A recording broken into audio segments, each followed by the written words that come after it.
I think we all know that former FBI Director Comey just completed his public testimony before the Senate Intelligence Committee.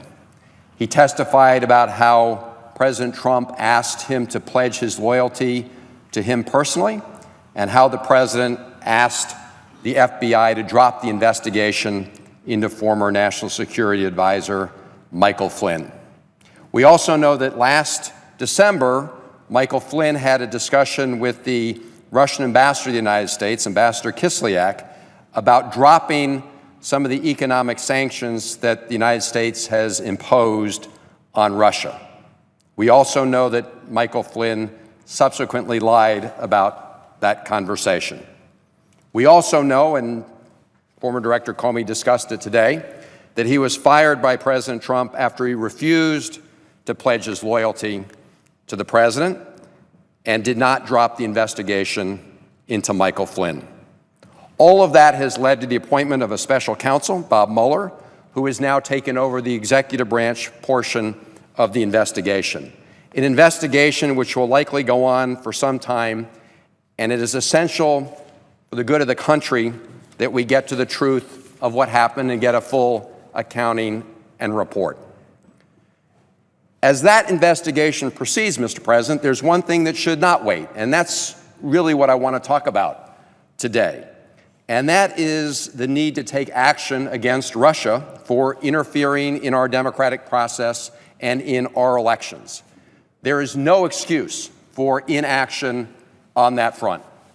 We know that starting in 2015, Russia launched an unprecedented and multifaceted campaign to undermine our elections, a view shared by our entire intelligence community.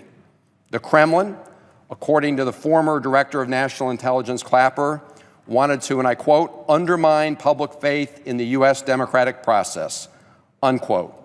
This is the unanimous verdict of the Intelligence Committee then, and with respect to the current administration as well. We know that as part of this effort, Russia hacked the Democratic National Committee and the Clinton campaign. We know that Russia's military intelligence unit, the GRU, then released those emails to the public in increments timed to cause turmoil in the American electorate. Russia paid more than 1,000 people, human trolls, to work out of a facility in St. Petersburg, Russia. These trolls spent their waking hours creating anti-Clinton fake news reports and disseminating these stories in key states and districts. Russia also used thousands of botnets to echo and amplify these fake news stories. Russia also targeted the election boards of nearly half the states in our country, successfully infiltrating at least 4 voter registration databases and gaining access to hundreds of thousands of voter records. They even attempted to infiltrate the Maryland State Elections Board, but were not successful. Mr. President, my point here today is not to debate the extent to which those Russian actions impact or did not impact our elections. My point is that there is unanimous agreement that they interfered in our democratic process, and tomorrow could interfere in it for other purposes and other means. We know that they have targeted senators and members of Congress on both sides of the aisle.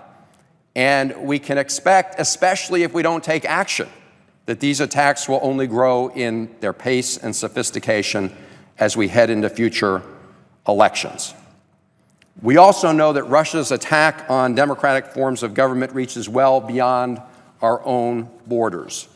The intelligence community has warned us that Moscow will apply the lessons learned from its Putin-ordered campaign aimed at U.S. presidential elections to future influence efforts worldwide, including against our allies and in their election processes.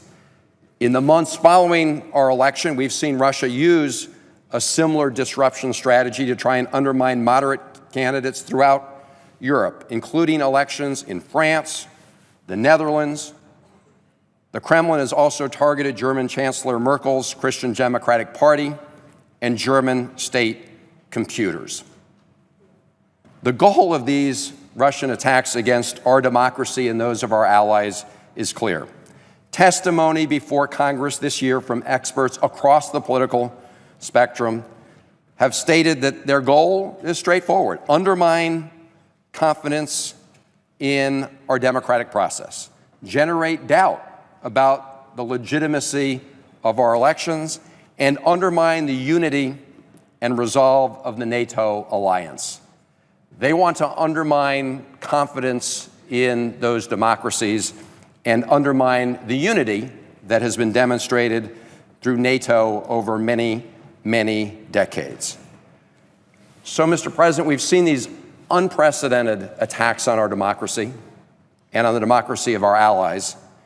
And the world is looking at us, and I'm sure many of my colleagues on both sides of the aisle are hearing from officials from around the world, including our NATO allies. Why is it that the United States is not taking any action to protect our democracy? Why haven't we responded to an attack that goes to the heart of our democratic system of government? And why aren't we working closely and urgently with our allies to prevent these efforts to subvert our elections? Why instead are we hearing reports that President Trump is considering giving back the use of properties that the Russians used to spy on us, including one in my state of Maryland on the Eastern Shore? Following the overwhelming evidence of Russian interference in our elections, the Obama administration took some very limited measures to punish the Russians for those efforts, including denying them access to those properties. Those sanctions, of course, are on top of the already existing sanctions with respect to Russian actions in the Ukraine. But it is very important that we not talk about unwinding sanctions that have been in place. That would only reward the Russians for the actions that they've taken. Instead, we need to move on and pass legislation to send a clear message that we will sanction Russia for the actions it took to undermine our democratic process right here at home. As our colleague Senator McCain said yesterday on this floor, and I quote, "The United States of America needs to send a strong message to Vladimir Putin and any other aggressor that we will not tolerate attacks on our democracy," end quote. Mr. President, this is a time for all Americans to be patriots and not partisans. And so, as the Senate soon considers a measure relating to sanctions on Iran, it's important that at the same time we enact sanctions against Russia for their violations of our democratic process. I'm a co-sponsor of a number of the bills that have been introduced to impose sanctions on Russia for that interference, and a number of those proposals are now being converted into amendments that will be offered. President, in addition to those Russian sanctions amendments that have been proposed, I filed 2 additional amendments to ensure that we as a nation are thinking strategically about our long-term approach to combat Russia's cyber warfare, that we're shoring up our own cyber defenses in advance of our next elections, and that we're not rewarding Putin for these attacks by returning the diplomatic compounds that he used to spy on us. My amendments would ensure that we have a concerted and unified strategy developed with our NATO allies and European partners to counter Russia's cyber attacks, including their efforts to undermine our democratic elections. We don't currently have any kind of coordinated, developed strategy here in our own country or with our NATO and other allies. My amendments would require the FBI to establish a high-level cybersecurity liaison for presidential campaigns and major national political campaign committees to ensure that we don't have a repeat of the 2016 elections, or at least that we are prepared to confront it. The liaison would share cyber threats as they arise and cybersecurity protocols with these organizations to stave off cyber attacks.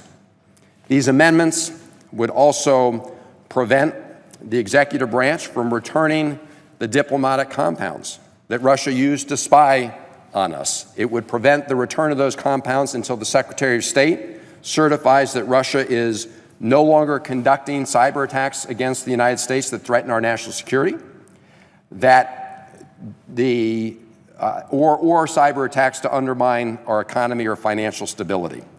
It is really outrageous that this administration is actually thinking of rolling back very modest sanctions that were put in place as a result of their attack on our democracy, rather than joining us here in Congress on a bipartisan basis to make it clear that you can't attack our democracy with impunity. Mr. President, Mr. Comey's testimony today and the work of the committees here and of Special Counsel Mueller are part of an ongoing effort to determine whether there was any collusion between the Russians and the Trump campaign, and that investigation will continue. And people will investigate whether there are ongoing efforts to derail or disrupt or obstruct those investigations. And that will be a process that will play out over many weeks and many months. But there's no reason to wait another moment before we take action on the question for which there's no dispute and no disagreement. And that is the fact that the Russians interfered in our elections. Maybe yesterday they interfere because they have a preference for one candidate. Maybe next time they interfere because they have a preference for another candidate or another party. The point is, on this issue, we need to show unity. Our allies are asking us, how is it that you can sit on your hands and do nothing in response to what is an obvious attack on our democratic process? How can you even be considering relieving sanctions on Russia after their attack on our democracy? So, Mr. President, I hope that we will quickly take up legislation to impose sanctions on Russia, to send a strong signal to Russia and to our NATO allies and others around the world that we will not stand idly by when you have that kind of attack on our democratic process, that we will act, and we will act now. Thank you, Mr. President.